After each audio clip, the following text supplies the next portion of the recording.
बिस्मिल्लाहिर्रहमानिर्रहीम। अस्सलाम वालेकुम नादरीन, आप यूट्यूब चैनल देख रहे हैं। मैं इमरान खान हूँ। नादरीन, खित्ते में इंपॉर्टेंट डेवलपमेंट्स हो रही हैं। अगले 24 घंटे नहायत अहम है, क्योंकि देखिए जंगबंदी में जो बातचीत होनी है अमेरिका और ईरान के बीच में, वो पाकिस्तान में होगी।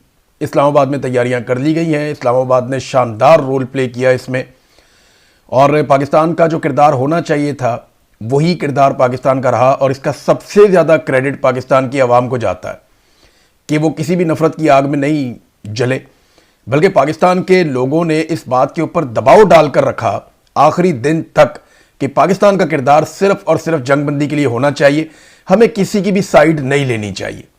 तो पाकिस्तानी अवाम को बड़ा क्रेडिट जाता है, मौजूदा हुकूमत को भी क्रेडिट जाता है कि उन्होंने इसके लिए कोशिशें जारी रखी। और बिल आखिर जो है वो अब इस्लामाबाद में जंगबंदी के लिए मुज़ाकरात हो रहे हैं। ये टाइम बहुत इंपॉर्टेंट है, क्योंकि इसमें इसराइल खराबी पैदा कर सकता है। और इसराइल की जानिब से जो लबनान पे लगातार अटैक किया जा रहा है, ये एक ऐसा नुक्ता है जिसपे ईरान को एतराज है। और ईरान ये समझता है कि ये एक संगीन खिलाफ वर्जी है सीज फायर मुआहदे की, जबकि अमेरिका ने कहा कि ये तो मुआहदे का हिस्सा ही नहीं था। अब कुछ चीजें मैं इस वीलॉग में क्लियर कर दूंगा, लेकिन उससे पहले मैं आपको ये भी बता देता हूं कि ये जो रात गुजरी है ये रिजीम चेंज की रात थी। आज जो है वो पाकिस्तान में 10 तारीख है। आप जब ये वीलॉग सुन रहे हैं तो 10 तारीख की सुबह है। 9 और 10 तारीख की रात को अप्रैल में इमरान खान साहब की हुकूमत को खत्म किया गया था। रिजीम चेंज ऑपरेशन किया गया था आज से 4 साल पहले। इस हवाले से मैं आपको कुछ ऐसे हकायक बताऊंगा जो इससे पहले मैंने आपको नहीं बताए। आज इस वीलॉग में मैं आपके सामने रखूंगा। बड़ी इंपॉर्टेंट चीजें हैं, लेकिन सबसे पहले एक रोला पड़ गया पाकिस्तान में और मेरे ऊपर बेशुमार टाउट्स छोड़ दिए गए। बड़ी खप डल गई पाकिस्तान में कि पता नहीं मैंने कोई गद्दारी कर दी है। और मैं ये चाहता हूं कि कोई जंग लगी रहे ईरान की, और ये जंग खत्म ना हो और पाकिस्तान जंग का हिस्सा बन जाए और पाकिस्तान जंग लड़ना शुरू कर दे। तो मैं आपको चंद चीजें बता देता हूं कि पहले दिन से आप मेरी वीडियो सुन रहे हैं, मैं एक ही बात कर रहा हूं कि पाकिस्तान को हर सूरत में गैर जानिबदार रहना चाहिए। पाकिस्तान को किसी भी मुल्क की जानिब से लड़ाई में नहीं उतरना चाहिए। और इस हवाले से ना सिर्फ मैंने बहुत सारे ट्वीट्स किए, बल्कि बहुत सारी वीडियोज भी की, बल्कि मैंने अवामी सर्वे भी करवाए। मैंने एक अवामी सर्वे करवाया कि क्या पाकिस्तान को सऊदी अरब से दिफाई मुआहदे के तहत ईरान से लड़ाई में उतरना चाहिए, हाँ या नहीं। और आपको हैरत होगी कि 90% के करीब लोगों ने कहा कि नहीं, पाकिस्तान को लड़ाई में नहीं उतरना चाहिए। यह हुकूमत तो अब सर्वे करवा रही है ना, मुज़ाकरात शुरू होने पर, जंगबंदी होने के बाद। मैंने ये पहले करवाए थे। दूसरा एक और सर्वे मैंने किया था कि क्या पाकिस्तान को अरब ममालिक के लिए ईरान से लड़ाई में उतरना चाहिए, हाँ या नहीं। तो उस पर भी इतनी ही तादाद में 90% के करीब लोगों ने यह कहा, बल्कि 90% से ज्यादा थे। और यह डाटा मेरे पास अभी भी मौजूद है। कोई 10-10 हजार लोगों ने इसके अंदर वोटिंग में हिस्सा लिया हुआ था। और इसके अलावा बहुत सारे और मेरे ट्वीट्स हैं। यानी मैंने यहां पे एक और, यानी यहां पे एक सऊदी अरब के सहाफी हैं, उनकी जानिब से एक ट्वीट आता है कि आसिम मुनीर साहब ने सऊदी अरब को डिफेंस मिनिस्टर उनके जो है उनसे मिलते हुए इस बात की यकीन दहानी करवाई, जिनका नाम खालिद बिन सलमान है, उन्हें यकीन दहानी करवाई कि अगर ईरान ने एक और अटैक किया सऊदी अरब पर तो पाकिस्तान ईरान को टारगेट करेगा, ईरान को निशाना बनाएगा। ये 8 मार्च 2026 को ट्वीट किया एक सऊदी सहाफी ने।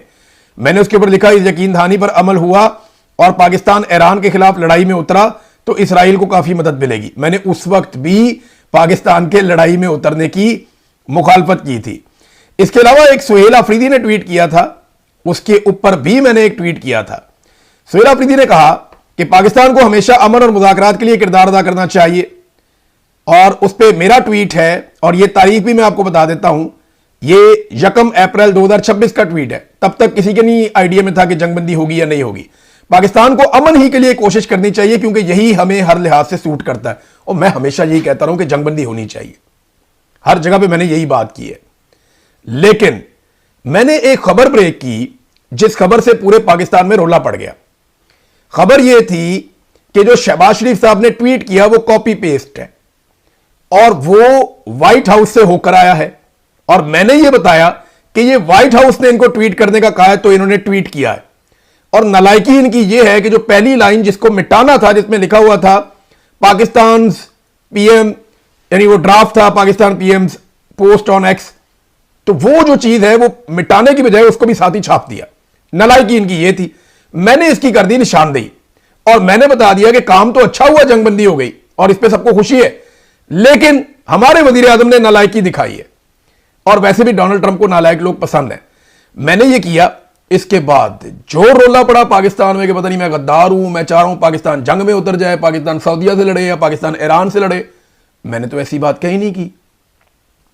मेरी खबर के ऊपर पाकिस्तान में यह कहा गया कि यह प्रोपेगेंडा है। बहुत सारे टाउट सहाफियों ने यह बात की कि यह प्रोपेगेंडा है, और अब मैं आपको बताता हूं कि इसका नतीजा क्या निकला। नाजरीन, 1888 का एक बरतानवी अखबार है जिसका नाम है फाइनेंशियल टाइम्स। 1888 का याद रखिएगा, पाकिस्तान में कोई इदारा इतना मोतबर नहीं है जितना पुराना यह है, फाइनेंशियल टाइम्स। 150 साल हो गए इसको। फिर 1855-56 का एक और इदारा है जो अमेरिका में चलता है, न्यूयॉर्क टाइम्स। इसको पौने 200 साल हो गए हैं सहाफत के अंदर। इन दोनों ने मेरी खबर की तस्दीक की है। अब बजाय मुझे क्रेडिट देने के ये मुझे गद्दार कह रहे हैं, आप अंदाजा करें। इन दोनों ने मेरी खबर की तस्दीक की है कि यह ड्राफ्ट व्हाइट हाउस में था, वहां से इसकी अप्रूवल आई है। उन्होंने जो अल्फाज इस्तेमाल किए कि उन्होंने साइन ऑफ किया है, यानी उन्होंने मंजूरी दी है इस ड्राफ्ट की, इस मुसव्वदे की मंजूरी व्हाइट हाउस से हुई है। यह इन अखबारात ने लिखा और इसके बारे में बताया, दीगर अखबारात ने भी लिखा, लेकिन ये दो बहुत मोतबर है, एक बरतानिया का एक अमेरिका का। इन दोनों ने मेरी खबर की तस्दीक कर दी। मेरा जो सोर्स था वो पाकिस्तान में था, उसने मुझे बताया लेट नाइट जब पाकिस्तान में थी, और हंसते हुए बताया कि बहुत बड़ा ब्लंडर हो गया इमरान भाई। तो जो उसने मुझे खबर दी मेरे लिए बड़ी अलार्मिंग थी। मैंने 2-3 जगह पे चेक किया, कुछ डाटा निकाल के चेक किया। जब मैंने उसको थोड़ा सा खबर को मजीद उसकी छानबीन की तो खबर निकल आई, मैंने खबर दे दी, और रोला पूरे पाकिस्तान में नहीं पूरी दुनिया में पड़ गया था। बाकी लोग भी इसके ऊपर बोलना शुरू हो गए थे। लेकिन जब मेरी खबर की तस्दीक होती है दो मोतबर आलमी अखबारात से, एक न्यूयॉर्क टाइम्स से, एक फाइनेंशियल टाइम्स से, एक बरतानिया का कोई 150 साल पुराना और एक कोई पौने 200 साल पुराना अमेरिका का, तो उसके बाद कम से कम टाउटों को अब माफी मांगनी चाहिए और यह बात तस्लीम करनी चाहिए। और देखिए, इसमें शहबाज शरीफ के लिए कोई शर्मिंदगी की बात नहीं है भाई, एक बंदा होता है नालायक, बात होगा तो हो भी जाता है, कोई बात नहीं है। पाकिस्तान के लिए तो बेहतर है कि पाकिस्तान को अमेरिका ने रिक्वेस्ट की कि जनाब हमारी जान छुड़ाएं, हम इस लड़ाई को आगे लेकर नहीं चलना चाहते। मैंने इसके ऊपर पहले भी ट्वीट किया हुआ है कि डोनाल्ड ट्रंप की बातों से नहीं लगता कि डोनाल्ड ट्रंप लड़ाई को लंबा लेकर जाना चाहता है। डोनाल्ड ट्रंप जंग बंदी की तरफ जाएगा, मैं ये पहले कह चुका हूं, एक दफा नहीं कई मरतबा कह चुका हूं। चाहे वो धमकियां लगा रहा था, मैंने इस पर ट्वीट भी किया है।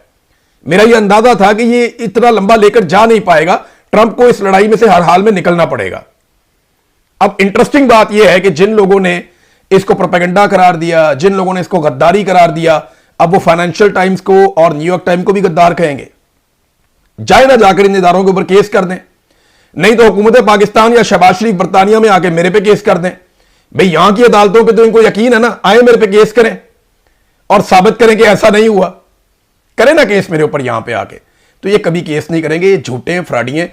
इन्होंने जो सोशल मीडिया का गंद जो मेरे ऊपर उछाला और जो इन्होंने टाउट्स मेरे ऊपर छोड़े, उसके बाद ये सूरत बन गई और अब ये माफी भी नहीं मांगते। और इसमें जो मेन बेइज्जती है ना, मैं आपको बता रहा था, वो शहबाज शरीफ की नहीं है, वो डोनाल्ड ट्रंप की है। डोनाल्ड ट्रंप एक तरफ धमकियां लगा रहा था कि ये कर देंगे, वो कर देंगे, पत्थर के जमाने में धकेल देंगे, इतने घंटे बाकी हैं, इतने घंटे बाकी हैं, अब ये होने वाला है, इतने बजे हमला करेंगे। और साथ ही वो डोनाल्ड ट्रंप एक ड्राफ्ट भिजवा रहा था कि यार ये करो, मेरी जान छुड़ाओ, यानी मेरे से अपील करो कि जंगबंदी के लिए टाइम और बढ़ा दूं 2 हफ्ते, जंगबंदी कर दूं 2 हफ्ते के लिए, मेरे से अपील करो, मैं अपील मंजूर कर लूंगा। और ईरान को राजी किसने किया? ईरान को चाइना ने राजी किया, ये अमेरिका ने भी बताया और पाकिस्तान ने भी राजी किया। पाकिस्तान लगातार ईरान के साथ राब्ते में था, ऐसा नहीं है कि पाकिस्तान ने कुछ नहीं किया। पाकिस्तान अमेरिका और ईरान दोनों के साथ राब्ते में था और पूरी कोशिश कर रहा था अरब ममालिक को भी राब्ते में रख के कि जंगबंदी हो जाए। लेकिन जिनका इंपॉर्टेंट रोल है, जो चीजें हकायक है और मंजर आम के ऊपर है, वो मैंने आपके सामने सारे रख दिए हैं। अब टाउटों को चाहिए कि माफी मांगे इस बात के ऊपर कि आलमी अखबारात ने बाकायदा उस बात की तस्दीक की कि ये ड्राफ्ट फाइनलाइज हुआ व्हाइट हाउस में और उसको कॉपी पेस्ट किया शहबाज शरीफ ने। अब नाज़रीन आ जाएं मुज़ाकरात की तरफ जो इस्लामाबाद में हो रहे हैं। इस्लामाबाद में काफ़ी तैयारियां की गई हैं मुज़ाकरात के हवाले से, लेकिन कुछ इंपॉर्टेंट चीज़ें मैं आपके साथ शेयर करूं। सबसे पहले तो यह है कि आबना हुर्मुज़ अभी तक पूरी तरह नहीं खुली और उसको खोलने के लिए ईरान की शराइत हैं और वो ये कहता है कि सीज़ फायर की शराइत मुकम्मल की जाएँ। जो अमरीकी क़यादत है वो पाकिस्तान में मुज़ाकरात के लिए रवाना हुई है, उनका साजो सामान पाकिस्तान में पहुँच गया है और वो अपने ही सामान के ऊपर भरोसा करते हैं। सुपर पावर भी है वो कहलाता है, उसके पास बहुत पैसा भी है, लिहाजा अमरीकी नायब सदर और बाकी लोग पाकिस्तान पहुंचेंगे मुज़ाकरात करने के लिए जंगबंदी के, जबकि ईरान की मुज़ाकराती टीम इस्लामाबाद अभी नहीं पहुंची। पहले खबर ये आई थी कि टीम पहुंच गई है, लेकिन ईरान की तरफ से एक स्टेटमेंट भी है कि लबनान पर इसराइली हमले रुकने तक मुज़ाकरात मुअत्तल हैं। ये एक खबर एजेंसी है और ये ईरान में पासदाराने इनकलाब से मुंसलिक न्यूज़ एजेंसी तस्नीम है, उसने ईरानी वफद के इस्लामाबाद पहुंचने से मुताल्लिक खबरों की तरदीद कर दी है। और इस न्यूज़ एजेंसी ने एक बाखबर ज़राए का हवाला देते हुए रिपोर्ट किया कि ईरानी मुज़ाकराती टीम के अमेरिका से मुज़ाकरात के लिए इस्लामाबाद पाकिस्तान पहुंचने से मुताल्लिक कुछ मीडिया इदारों की खबरें मुकम्मल झूठी हैं। यह बीबीसी पे रिपोर्ट हो रहा है और उनके मुताबिक ज़राए ने उन्हें बताया कि जब तक अमेरिका लबनान पर इसराइली हमले रुकवाने का अपना वादा पूरा नहीं करता तब तक मुज़ाकरात मुअत्तल रहेंगे। वैसे अभी थोड़ी देर पहले खबर आई है कि नेतन्याहू ने अपनी काबीना को कहा है कि वो लबनान के साथ बातचीत शुरू करें और लबनान की जो हुकूमत है उन्होंने पाकिस्तानी हुकूमत से रब्ता किया और ये कहा कि पाकिस्तान भी इसमें रोल प्ले करे कि यहाँ पे मुज़ाकरात करवाए जाएं और जंगबंदी जो है वो लबनान में भी करवाई जाए, क्योंकि लबनान में बड़ा खौफनाक अटैक हुआ है। एक ही दिन में बहुत सैकड़ों लोग वहाँ पे शहीद कर दिए गए, हज़ारों लोग जो हैं वो वहाँ पे पहले भी ज़ख्मी हुए हैं, अब भी ज़ख्मी हुए हैं, तो बहुत बड़ा नुकसान वहाँ पे हो रहा है। उम्मीद की जाती है कि अगले 48 घंटों में मुज़ाकरात की कोई शक्ल निकल आएगी। लेकिन इस बीच में मैं आपको ये बताऊं कि मिडल ईस्ट के अंदर, खलीजी ममालिक के अंदर जो तैयारियां हैं अमेरिका की जानिब से वो कोई कम नहीं हो रही। बहुत सारी चीज़ें ऐसी माजी करीब में रिपोर्ट हुई हैं जहां एक सफ़बंदी वाली सूरत हाल है। कुछ अमेरिकन फ़ौजी जो हैं उन्होंने ये दावा किया है, कोई रिटायर फ़ौजी हैं, कुछ एक्सपर्ट हैं उनके, वो ये दावा कर रहे हैं कि ऐसा लगता है कि अमेरिका अगली लड़ाई की तैयारी कर रहा है। अगर ये मुज़ाकरात कामयाब नहीं होते तो पहले से ज़्यादा खौफनाक जंग हो सकती है। और ईरान की जानिब से भी ऐसी इतलात आ रही है कि वो भी तैयारी कर रहे हैं और वो भी भरपूर जवाब उसी तरीके से देंगे जैसे उन पर हमला किया जाएगा। लेकिन उम्मीद की जाती है कि ये जंगबंदी हो जाए। अब नाज़रीन आ जाए रिजीम चेंज ऑपरेशन। जब रिजीम चेंज ऑपरेशन हो रहा था ना आज से 4 साल पहले, तो मिलिट्री एस्टेब्लिशमेंट ने एक बयानिया बनाना शुरू किया। वो बयानिया अपने टाउटों के जरिए बना रहे थे और इसके अलावा वो बयानिया के लिए खुद भी of the record, on the record मुलाकातें भी कर रहे थे। कुछ बातें वो खुलकर करते थे, कुछ बातें वो मुलाकातों में करते थे, कुछ बातें वो इकट्ठे लोगों को बुलाकर बैठ के वहां पे कहते थे हम ऑफ द रिकॉर्ड बात करना चाहते हैं। तो 5 ऐसी चीजें हैं जो मिलिट्री एस्टेब्लिशमेंट ने इमरान खान साहब के रजीम के खात्मे के हवाले से की थी। पहला दावा उनका यह था कि यह एक जमहूरी अमल है, हमारा इसमें कोई किरदार नहीं है, यह अदम एतमाद, सियासी जमातें जाने उनका काम जाने। नंबर 1 उनका दावा यह था। नंबर 2 उन्होंने दावा किया था कि इमरान खान ने पाकिस्तान की मईशत तबाह कर दी है। नंबर 3 उन्होंने यह कहा था कि गवर्नेंस खराब है। उस्मान बुज़दार की मिसाल भी उन्होंने पेश की थी इसमें। नंबर 4 वो ये कहते थे कि खारजा पॉलिसी में इमरान खान साहब को बहुत नाकामी हुई है, वो बार बार ये कहते थे। नंबर 5 वो एक और बात कहते थे कि इमरान खान बात नहीं सुनता, अपनी मर्जी करता है। और एक बात वो ये कहते थे कि इमरान खान पब्लिक में बिल्कुल मकबूल नहीं है। ये बयानिया झूठ है कि इमरान खान की कोई मकबूलियत है पब्लिक के अंदर। ये 6 बातें बार बार पाकिस्तान की मिलिट्री एस्टेब्लिशमेंट हर जगह पे करती थी। आज 4 साल के बाद ये 6 बातें कितनी सच साबित हुई। सबसे पहली बात, ये जमहूरी अमल का हिस्सा है, इसमें मिलिट्री एस्टेब्लिशमेंट का कोई किरदार नहीं है, हम कोई रिजीम चेंज ऑपरेशन नहीं कर रहे। तो रिजीम चेंज ऑपरेशन में शामिल फजलुर रहमान, ख्वाजा आसिफ, जावेद लतीफ, मिफ्ता इस्माइल, शाहिद खाकान अब्बासी, MQM, ANP, हत्ता के बैनुल अक़वामी मीडिया और बहुत सारे प्लेयर्स रजीम चेंज ऑपरेशन की गवाहियां दे चुके हैं। मोहम्मद जुबैर भी इसकी गवाही दे चुके हैं कि मिलिट्री के साथ मिलकर, फजलुर रहमान साहब ने तो नाम लेकर बताया कि जनाब फलां फलां जर्नैल था, इन्होंने कहा था आओ इसकी हुकूमत गिरा दो।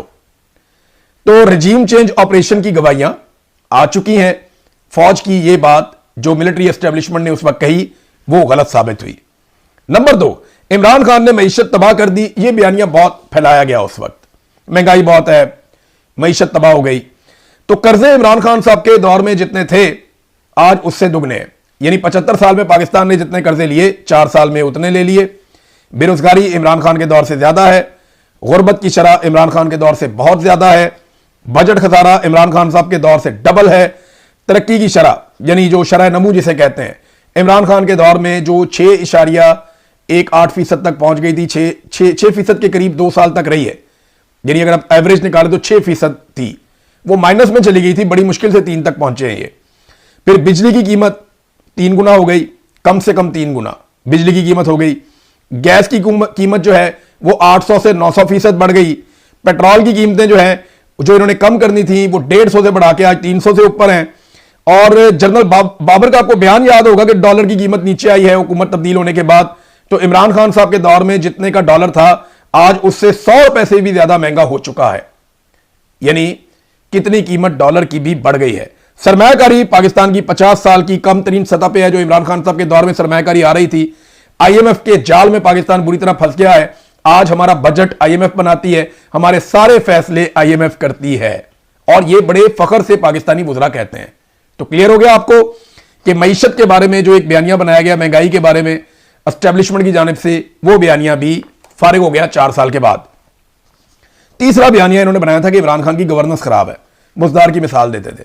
वैसे बुज़दार जो है वो मरियम नवाज से तो बेहतर ही था, क्योंकि मरियम नवाज ने जितने मनसूबों का इफ्तिताह किया है उनका रिकॉर्ड जब निकाल कर चेक किया गया तो लगभग 80% मनसूबे ऐसे हैं, 80-90% जो उस्मान बुज़दार के दौर के शुरू किए हुए थे। यानी वो जितना भी नालायक था मरियम नवाज से तो बेहतर ही था। इन्होंने तो कोई बड़ा मनसूबा बनाया ही नहीं, कोई नई चीज की ही नहीं इन्होंने। कोरोना वायरस, पूरी दुनिया ने कहा कि इमरान खान से अच्छी गवर्नेंस कोरोना वायरस में किसी ने नहीं दिखाई। हेल्थ कार्ड एक ऐसा मनसूबा जिसने पूरे पाकिस्तान को तब्दील कर दिया था, वो भी इन्होंने खत्म कर दिया। कोई बड़ा प्रोजेक्ट ये हुकूमत दिखा नहीं सकती जो इन्होंने अब बनाया हो, कोई डैम बनाया हो, कोई बड़ी चीज बनाई हो, इमरान खान बना रहा था। और जितने भी इमरान खान साहब के बड़े प्रोजेक्ट थे दर्जनों की तादाद में, उन्हें नोटिफिकेशन के जरिए से बंद करवा दिया गया। मैंने इस पे पहले वीलॉग भी किया था। करप्शन के पैसे की सबसे बड़ी रिकवरी इमरान खान साहब के दौर में हुई। एहसास प्रोग्राम को आलमी सतह पे जो है वो सराहा गया। फिर एक्सपोर्ट्स के अंदर इजाफा हुआ इमरान खान के दौर में, रिमिटेंसेस के अंदर इजाफा हुआ, आईटी के शोबे में पाकिस्तान आगे बढ़ा। टेक्सटाइल में मजदूरों की किल्लत हो गई, इतना ज्यादा पाकिस्तान में टेक्सटाइल इंडस्ट्री को बूम मिला, किसानों को शानदार मुनाफा मिला इमरान खान साहब के दौर में। किसान अपने मुंह से कहते हैं गन्ने की पूरी कीमत किसानों को पहली मर्तबा मिली। शुगर माफिया पे किसी ने पहली मर्तबा पक्का हाथ डाला। तो गवर्नेंस तो इमरान खान की शानदार थी और आज ये सारी चीजें बर्बाद हो चुकी हैं।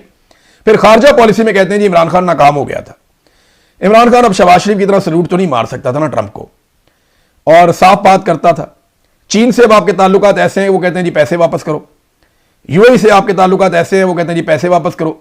लोग पोस्ट कर रहे हैं बार बार सोशल मीडिया पे कि खानदानों को यूएई से निकालकर वापस भेजा जा रहा है। नदीम अफजल चंद ने इसका दावा किया और बहुत सारे लोगों ने इसका दावा किया कि जनाब यूएई में पाकिस्तानी शहरियों के लिए हालात उतने अच्छे नहीं है, ताल्लुकात आपके खराब हो गए। कौम को एतमाद में लिए बगैर सऊदी अरब से एक दिफाई मुआहदा किया गया, उसको अभी तक खुफिया रखा हुआ है।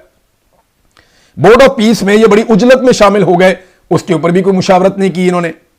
कोई बैरूनी सरमायाकारी ये पाकिस्तान में नहीं ला पाए। यूरोपीय यूनियन में जीएसपी प्लस का आपका मामला फंसा हुआ है, सवाए ट्रंप को राजी करने के ये कोई काम नहीं कर सके। ये खारजा पॉलिसी इमरान खान की बेहतर थी या इनकी बेहतर है? इमरान खान रशिया से तेल लेकर आ रहा था सस्ता, उनके साथ गंदम का तेल का सौदा कर रहा था, तो इमरान खान तो बेहतरी लेकर आ रहा था इन चीजों के अंदर। खारजा पॉलिसी में वही है ना कि आप सरमायाकारी लाएं, आपको फायदा हो, तो इमरान खान इस तरफ जा रहा था, इनसे नहीं हुआ। फिर इमरान खान बात नहीं सुनता, अपनी मर्जी करता है। ये इनका एक बिल्कुल जायज इनका एक इशू था कि इमरान खान बात नहीं सुनता, अपनी मर्जी करता है। जनरल बाजवा की एक्सटेंशन वाली बात थी, इमरान खान को पहले ही एक्सटेंशन देने पे नदामत थी। वो कह भी चुके हैं कि मैंने बड़ी गलती की, मैंने जनरल बाजवा को